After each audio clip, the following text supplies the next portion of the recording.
अपनी रोजी रोटी कमाउण लई कोई विदेश जाता है, कोई देश के ਵੱਖ-ਵੱਖ हिस्सों के विच रह के अपनी रोजी रोटी का जुगाड़ करता है। जदों ये लॉकडाउन हुंदा है तो सरकार वालों बहुत घੱਟ समा दिता जाता है, जिस कारण लोग जिन्हां कित्तिਆਂ ਦੇ ਉੱਪਰ काम करते सी उन्हां ਥਾਵਾਂ ਦੇ ਉੱਪਰ ही फस के रह जाते हैं।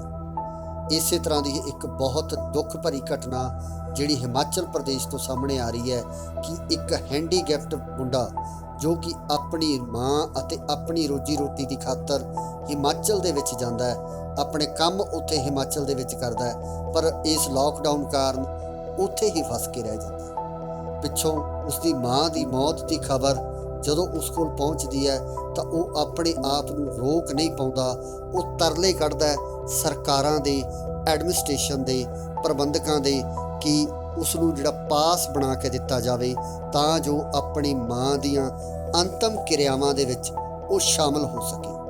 तां यह नौजवान अपने 4 दोस्तां नाल उत्थों पैदल चाले पा दिंदा है, अमृतसर लई रवाना हो जाता है। मेरा नाम बलजीत सिंह है। बलजीत सिंह जी, आप हैंडीकैप हैं, आपकी जो टांग है काम नहीं करती, लेकिन आप फिर भी लॉकडाउन के दौरान पैदल चलकर ऊना से पंजाब में आए हैं, क्या कारण है इसका? सर, इसका कारण यह है कि वहाँ के प्रशासन ने हमारी कोई हेल्प नहीं की। मेरी मम्मा की भी डेथ हो चुकी थी, 14 तारीख को हुई थी डेथ, और वहाँ पर हमारे सर ने मतलब बात भी की थी थाने में जाकर परमिशन के लिए, और उन्होंने हमें कोई भी परमिशन नहीं दी गई। मेरी मम्मा का चौथा भी निकल गया और आज तक हमें परमिशन नहीं दी गई थी। वहाँ आप क्या काम करते थे? वहाँ पर हम मतलब glaze trading India private company है, वहाँ पर हम जैविक खाद का काम करते थे। कितनी देर से वहाँ पर काम कर रहे थे? वहाँ पर जनवरी मंथ में गए थे। और जब आप वापस आए तो आपको कोई खर्चा वगैरह दिया आपकी कंपनी ने या नहीं? हाँ, नहीं, कहने का मतलब कंपनी में अभी थोड़ा लॉस चल रहा था, इसलिए उन्होंने खर्चा वर्चा उनके पास नहीं था, इसलिए दे नहीं पाए। तो आप वहाँ से किस साधन से आए हैं? हाँ, साधन वहाँ पर कोई नहीं प्रशासन की ओर से हमें दिया गया, हम चल कर आए हैं। ऊने से यहाँ तक आप चल कर आए? ऊने से होशियारपुर तक। अच्छा, हाँ जी। तो होशियारपुर से आगे कैसे आए हैं? होशियारपुर से हमारी हेल्प की गई और हम सब्जी की गाड़ी में आए। तो जलंधर से आगे आप कैसे आए? हाँ जी, जलंधर की गाड़ी, जलंधर से आगे हमारे सर मतलब सिमरजीत जो बहन हैं उनसे बात हुई, तो उनके द्वारा हम यहाँ पर पहुँचे हैं। अच्छा जी। तो कोई आपको प्रशासन ने कोई आपको आते समय कोई खर्चा वगैरह नहीं दिया कि राशन खाना खा लेना, या कैसे आए? सुबह कब से चले हैं आप? सुबह हम 6 बजे से चले और शाम को होशियारपुर पहुँचे थे, शाम 5 बजे तक। हाँ तो जी। आपने खाना वगैरह खाया? 9 बज गए रात के। हैं 9 सर, अभी मतलब उन्होंने खाना हमें मतलब अभी खाया है खाना, और भी ब्यास वालों ने मतलब खिलाया। ठीक है जी। ये जो दोस्त आपके साथ में आए हैं, ये क्या करने हैं? आपकी सपोर्ट करने के लिए आए हैं साथ में? जी सर, वहाँ पर कहने का मतलब कि मैं अकेला तो आ नहीं सकता है, मेरी सपोर्ट के लिए मेरे साथ आए थे। आपके साथ में कोई एक और व्यक्ति भी था जो हैंडीकैप्ड था? हाँ जी, वो हैंडीकैप था, वो होशियारपुर का था, उससे फिर वहीं पर मतलब उनकी हेल्प की गई, तो उन्हें पहुँचाया गया उनके घर में। चला गया वो व्यक्ति? हाँ जी, चला गया।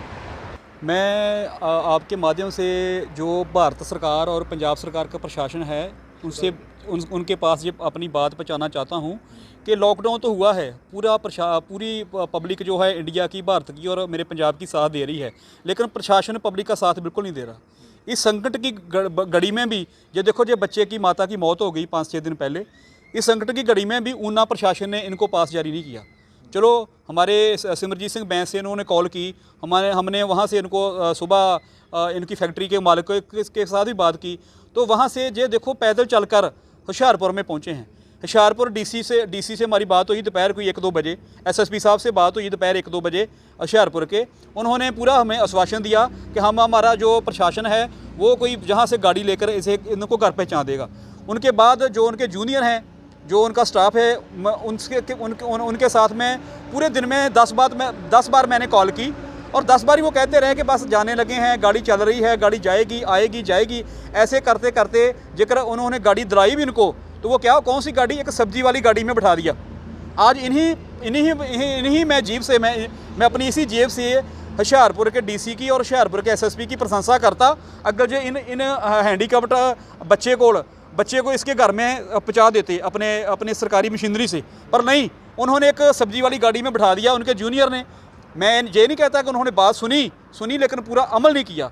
और जे जलंधर तक जो बिधीपुर फाटक है वहाँ जे 8 बजे पहुँचे, 8 बजे फिर इन्होंने बैंस साहब से बात की और बैंस साहब ने मेरी ड्यूटी लगाई कि आप कुछ मीडिया में भी ये बात लाओ और आप अपनी गाड़ी लेकर वहाँ लेके आओ। मैं इनको लेके आया और मैं थैंक्सफुल करता हूँ न्यूज़ 18 का कि वो जहाँ ये खबर नशर करने के लिए पहुँचे हैं और अपनी गाड़ी लेकर वो जहाँ से इनको ले जाने के लिए भी तैयार हैं कि हम अपनी गाड़ी में, चाहे कितनी बड़ी जंग है, कितनी बड़ी लाइफ की रिस्क है, इस रिस्क में भी जो आप जहाँ पहुँचे हो, मैं आपका भी बहुत बड़ा धन्यवाद करता हूँ।